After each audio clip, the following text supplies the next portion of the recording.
Queridos irmãos, os homens têm organizado diferentes instituições, mas há uma organização entre os homens que é mais nobre do que qualquer outra instituição que possa existir sobre a face da terra. Chama-se a Igreja do Senhor Jesus Cristo. Sabe por quê? Porque a igreja é a única instituição que nasceu no coração de Deus antes da eternidade. Quando eu falo igreja, eu não estou me referindo a um título. Quando eu falo de igreja, eu não falo de um prédio. Esta igreja quem é? São aqueles que alvejaram as suas vestes no sangue do Cordeiro e por isso têm os seus nomes escritos no livro da vida do Cordeiro.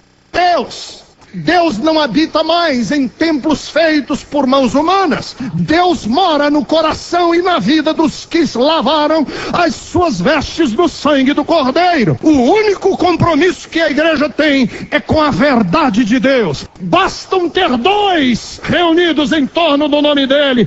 Lá ele está no meio daqueles que o adoram. Eu preciso deixar claro que sempre houve duas igrejas. Existe a igreja verdadeira, mas existe a igreja apóstata. Existe a igreja falsa e existe a igreja real. Existe a igreja joio e existe a igreja trigo. Existe a igreja das virgens loucas e existe a igreja das virgens sábias ou prudentes. Nós precisamos saber quais os sinais que diferenciam a igreja verdadeira da igreja falsa. Eu preciso tomar uma decisão. Eu não posso correr o risco de fazer parte da igreja falsa, porque todas as decisões que você toma são importantes, mas essa é de maior importância. Você não pode correr o risco de escolher mal a sua igreja. Vamos ver alguns pontos que vão nos ajudar a diferenciar uma igreja da outra. Primeiro ponto que define para nós o que é uma igreja verdadeira, é qual é a centralidade da Bíblia naquela igreja. O que é uma igreja? Perguntaram Martinho Lutero. Ele disse o seguinte: a congregação dos santos no qual o evangelho é ensinado corretamente. Segundo, preste atenção à adoração dessa igreja, porque o propósito principal pelo qual a igreja existe é para adorar a Deus em espírito e em verdade.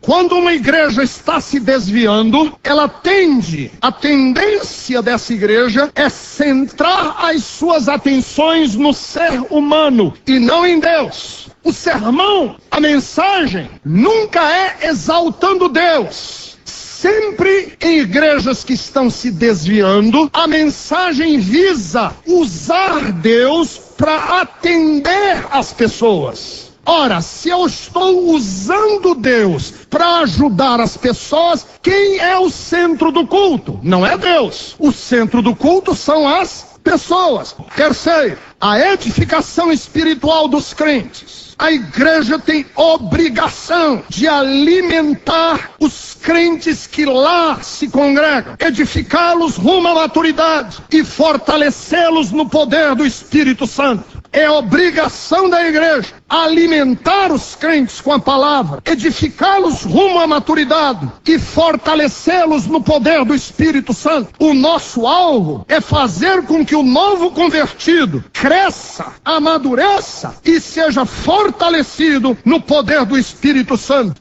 Os dons que existem na igreja são para o aperfeiçoamento dos santos. Quarto, como é que a gente detecta uma igreja sadia? A igreja precisa exercitar amor e misericórdia no mundo. E aí você sabe qual é uma igreja forte de uma igreja fraca. É como é que existe amor no meio dessa igreja.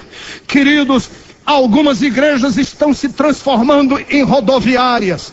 É um entra e sai de gente. Pessoas que não têm vínculos, que não têm raízes, que não se amam, que não demonstram amor.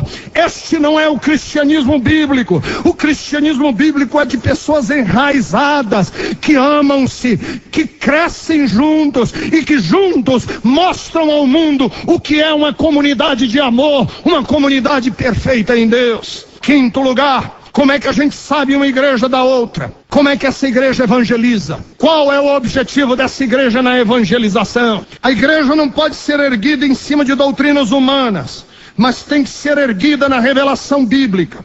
Agora, eu quero passar algumas coisas bem práticas para ajudar você a discernir qual é a igreja verdadeira, qual é a igreja que o Senhor quer que você faça parte. Primeiro, bem prático, qual a doutrina e qual é a ênfase quando a palavra é pregada? Pergunte-se, quando você ouvir a pregação no domingo, sobre o que esse pastor está enfatizando. Um desses dias eu estava meditando nos conteúdos bíblicos que estão sendo pregados hoje. Vocês já prestaram atenção que hoje fala-se pouco de Bíblia? Repete-se muito. Há hoje uma tendência na igreja evangélica de ficar mandando as pessoas repetirem as coisas. Agora diga isso, aí as pessoas dizem. Agora diga aquilo, agora diga para o vizinho. Agora diga para o outro. Agora diga para aquele. E o tempo vai sendo tomado. E quando termina-se, a gente fica se perguntando o que foi falado hoje. O apóstolo São Paulo disse: eu estou decidido a não saber outra coisa no meio de vós, senão a Cristo crucificado, que é escândalo e loucura, mas para nós é poder de Deus, para todo aquele que crê.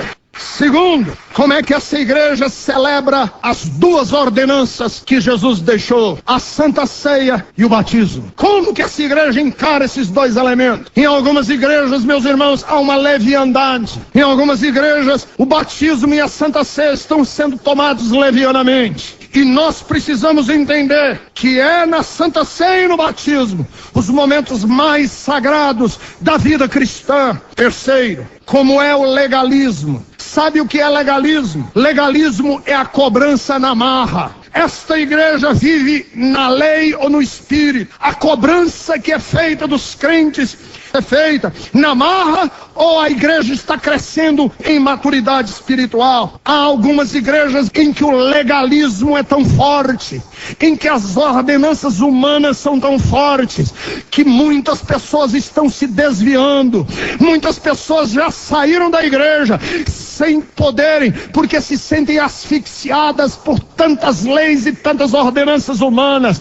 Não se coloque sobre a igreja do Senhor Jesus nenhum jugo, porque o jugo dele é leve e é suave, e o que o Senhor quer não é sacrifício. O que Deus quer é gente madura, que o ama não pela força da lei, mas que o ama porque entendeu o que significa servir a esse Deus verdadeiro. Como é que está o louvor desta igreja? O louvor virou show ou o louvor é adoração? Respondam. Presta atenção na expressão facial dos cantores, dos músicos. Veja como é que aquela igreja está encarando o momento da adoração, porque nós não podemos permitir que os nossos louvores e as nossas adorações virem shows, porque nós não estamos no negócio de show, nós somos adoradores, e Deus está buscando uma igreja que o adore. Oração. Qual é a ênfase que essa igreja dá à oração? Irmãos, eu fico prestando atenção nos dias de hoje, ora-se pouco. As pessoas hoje não sabem mais orar. O que eles estão aprendendo é dar ordens em Deus. Existe uma tendência aí em algumas pessoas que estão ensinando